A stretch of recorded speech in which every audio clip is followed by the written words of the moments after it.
હાલો, હું બોલું છું કૈલાસબેન પીપલિયા. તમારું સ્વાગત કરું છું. તો આજે આપણે બનાવવાના છીએ જામફળનો સંભારો. તો આપણે આ 3 જામફળ લીધા છે, ધોઈને લીધા છે. અને આ રાઈના કુરિયા છે 1 ચમચી, આ મેથીનો પાવડર છે 1 ચમચી, આ લાલ મરચું છે 1 ચમચી, આ ખાંડ લીધી છે, આ હળદર છે, અને આ તેલ લીધું છે આપણે વઘાર કરવા, અને આ મીઠું છે, અને આ 2 લીલા મરચાં સુધાર્યા છે આપણે. તો આને આપણે જામફળને આપણે સુધારી નાખશું.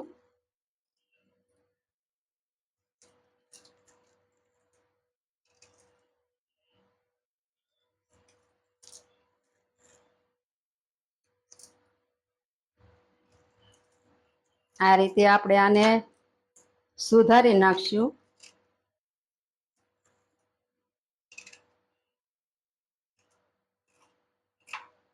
આ રીતે આપણે આને કટકા કરી લેવાના છે.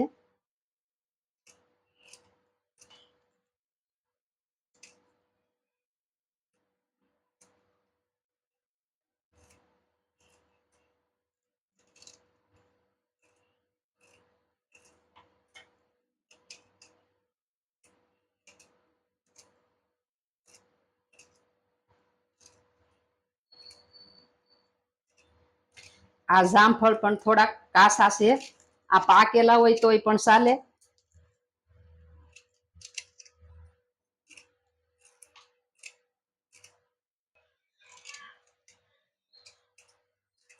તો હાલો આપણે આ રીતના બધાય કટકા કરી લીધા છે.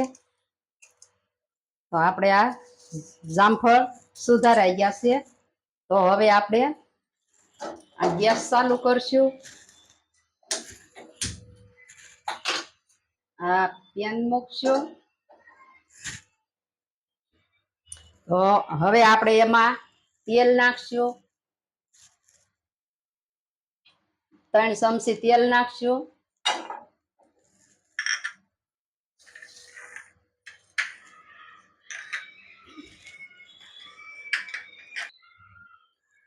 તો આપણું તેલ ગરમ થઈ ગયું છે. તો એમાં આપણે આ રાઈના કુરિયા નાખશું, અને આ મેથીનો પાવડર નાખશું. તો હવે એમાં આપણે આ લીલા મરચાં નાખશું.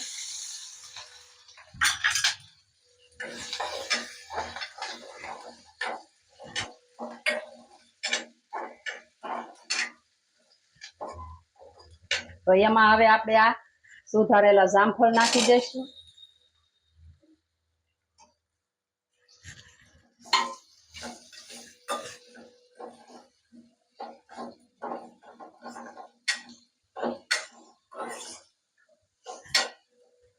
આ હળદર નાખશું.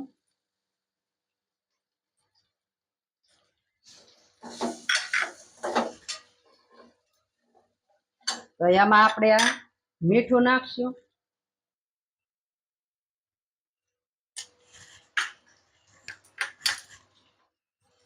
અને 1 ચમચી આપણે ખાંડ નાખશું.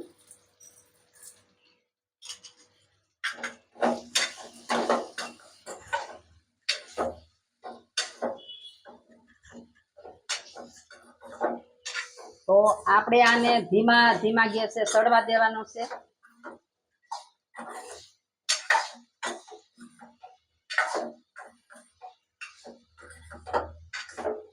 તો આમાં આપણે લાલ મરચાં નાખશું.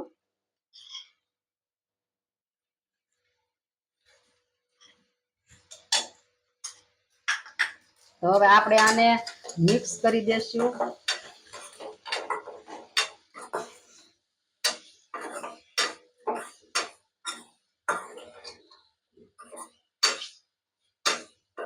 આ જામફળનો સંભારો ખાવામાં પણ બહુ સારો લાગે છે. હવે આને આપણે ઘડી ઢાંકી દેશું.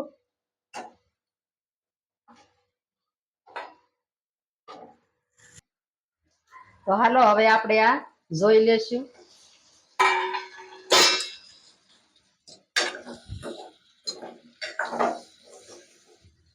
તો સંભારો આપણો તૈયાર છે, બની ગયો છે, ચડી ગયો છે. તો હવે આપણે ગેસ બંધ કરશું. તો હવે આપણે આ સંભારો સર્વ કરશું.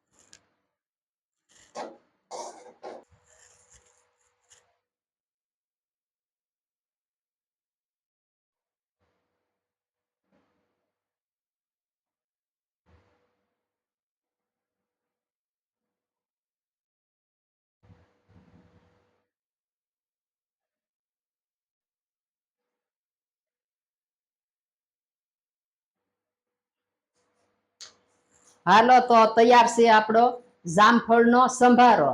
જો તમને મારી રેસીપી ગમી હોય તો લાઈક કરજો, શેર કરજો અને મારી ચેનલને સબસ્ક્રાઇબ કરજો. કોમેન્ટ કરી અને કહેજો તમને કેવો લાગ્યો જામફળનો સંભારો.